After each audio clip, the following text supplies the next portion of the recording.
Anytime you read a story about a scam, a hack, or a fraud, Bitcoin or some other form of crypto is bound to come up. In this episode, you'll learn just how you could become part of a crypto fraud without even knowing it, what cryptocurrency even is, and how you can keep your family safe from these scams, hacks, and frauds.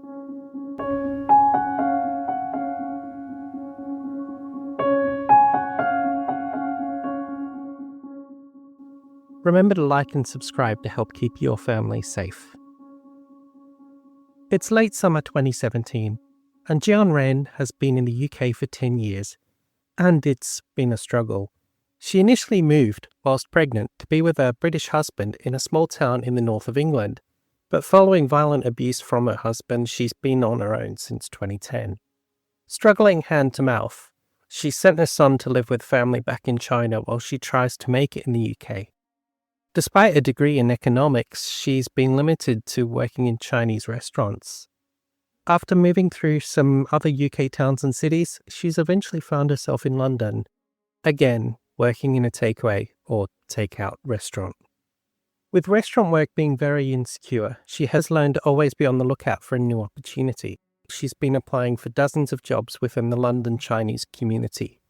Eventually, she connected with Zhang Yadi.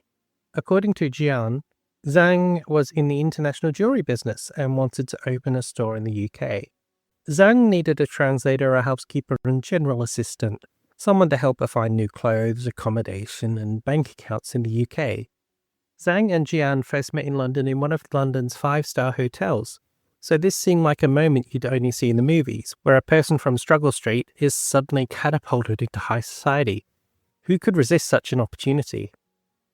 Jian got the job, which paid £4,000 in cash every month. At the time, median earnings in the UK were about half of that, and after helping secure Zhang a 6-bedroom mansion with a monthly rent of £17,000, moved in with Zhang. What Jian didn't know is that Zhang was actually Qian Ziem. Qian Ziem was wanted by Chinese police and had used Zhang's identity to secure a St. Kitts and Nevis passport, obtained for a one-time donation to that government of $150,000 US. Qian, as we shall now call her, was the mastermind of an investment scam in China and had transferred all of her ill-gotten gains into Bitcoin. But Bitcoin is only so useful, and Qian's English wasn't great, so Jian would be helping Qian to find ways to change the Bitcoin into cash and other assets without making authorities suspicious. We'll take a brief break from Jian's story to talk about Bitcoin and cryptocurrency. Bitcoin was the first of these, but there's lots of others that have followed. Bitcoin's goal was to be a currency outside of the control of banks. Traditional money, or fiat currency as proponents of Bitcoin refer to it, is usually controlled by governments. They, often through government controlled but independently run banks, decide how much money should be printed and regulate transfers of funds between banks. Suppose you want to transfer money without handing over physical cash. In that case, you need to go to your bank to transfer funds between banks, which adds an extra layer of control. Depending on where you live, this could be a near-instant process, could take a few hours, or perhaps even a few days, depending on what arrangements are in place to facilitate these transfers. If you want to transfer funds between different countries, this adds another layer of complexity, control, and often high fees. Bitcoin doesn't have any of this. Suppose you want to send someone a Bitcoin from your electronic wallet. In that case, you'd send it to them directly. No bank or middleman is required, but the details of your transaction are added to the public ledger of transactions, or blockchain. The blockchain is updated and verified by miners, who are occasionally rewarded with a brand new Bitcoin for this work.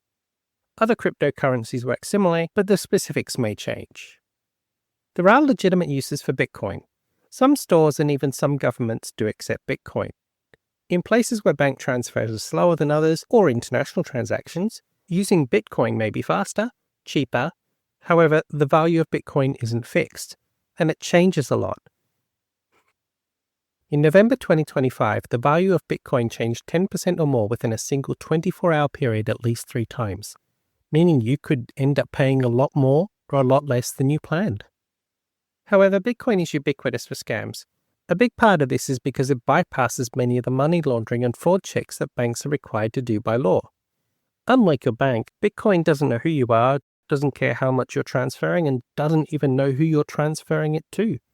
Although in theory one could track each transaction through the blockchain, there are now services called tumblers that mix your bitcoins with other bitcoins, disguising where it came from and where it's going. In other words, money laundering. Bitcoin also makes it easy to circumvent sanctions that prevent one bank from communicating with another. If you wanted to send money right now from most Western nations to Russia, you couldn't do it. There are international sanctions that prevent that transaction. Bitcoin doesn't know about these sanctions or even whether any party in the transfer is subject to them. So when Russian or North Korean cyber scammers want to get money from their victims, they typically turn to a cryptocurrency like Bitcoin.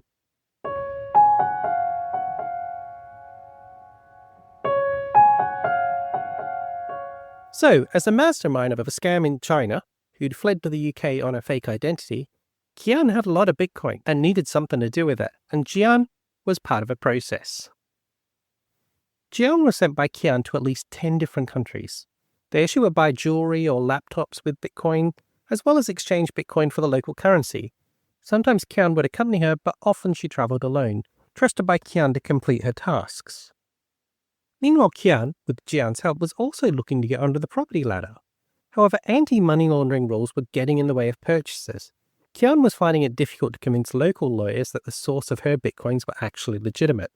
The pair, however, were successful in buying 2 properties in Dubai. The British police, however, were on Jian's tail. A large transfer of Bitcoin intended for a UK property purchase had gotten their attention, and search warrants were issued in 2018 and 2020. However, by the time of the 2020 search, Jian had fled, leaving Jian holding the metaphorical bag. Jian returned to restaurant work, but was ultimately arrested, convicted, and sentenced for entering into or becoming concerned in a money laundering arrangement. But the court did accept that she did not know initially that the source of the Bitcoin was criminal, but said she should have been aware of this after being interviewed by police in 2019, but despite this she kept working as Jian's assistant and kept looking for properties for her to buy. She was sentenced to 6.5 years in prison and will be required to serve at least half of that. In 2024, Jian would also be arrested and in September 2025 pled guilty to 2 charges of acquiring and possessing criminal property.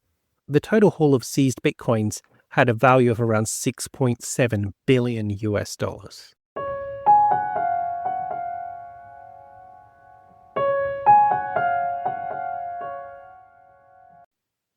So I want to focus on Jian's jewelry purchases. It's unlikely that Jian was having her buy those for personal use. Jewelry is a high-value item which can be easily traded and turned into something else with value. Money. You might have noticed if you travel internationally, you're asked on customs form if you're carrying over a certain amount in cash. Jewelry, however, isn't money. It's seen as a personal possession, so it rarely gets a second look from customs. The jewelry can easily be sold for cash, or even melted down and broken up into precious metals and gems. This is a pretty clear case where Jian was involved in money laundering. If you're ever asked to receive money for someone else, or pass on money, this is the exact same thing. And you might remember we previously covered a case where receiving money from a friend was enough to convict someone of money laundering.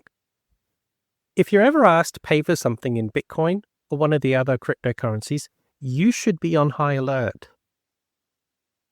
Only 2 countries, El Salvador and the Central African Republic, recognize Bitcoin as legal tender. If you're being asked by a government official anywhere else to pay in Bitcoin, it's almost certainly a scam. If you're paying a business, you might be losing out on other important consumer protections by paying in Bitcoin. Often credit cards and sometimes debit cards have protections against fraudulent purchases and sometimes compensate you if something goes wrong with what you buy if the seller won't help you. Talk to your card issuers about what purchase protection they offer. We're not going to say that Bitcoin and crypto are automatically a scam, but whenever you hear those words, make sure you're on alert. If you're being encouraged to invest in cryptocurrency, educate yourself first on what you're investing in. If you don't understand it, don't invest. Cryptocurrencies, even when legitimate, can be highly volatile and could result in you losing part or even all of your investment. I've been C, and this has been Scams, Hacks and Frauds. Make sure you use the link in the description to tell us if you've been scammed or what type of scams we should cover in the future.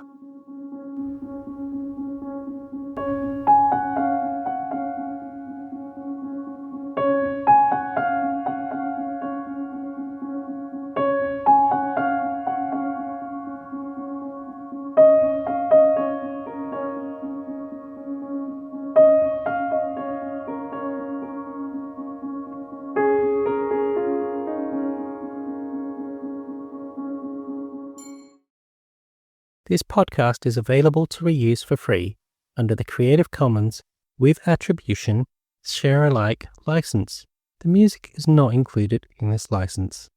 For more information on the Creative Commons license, please visit creativecommons.org.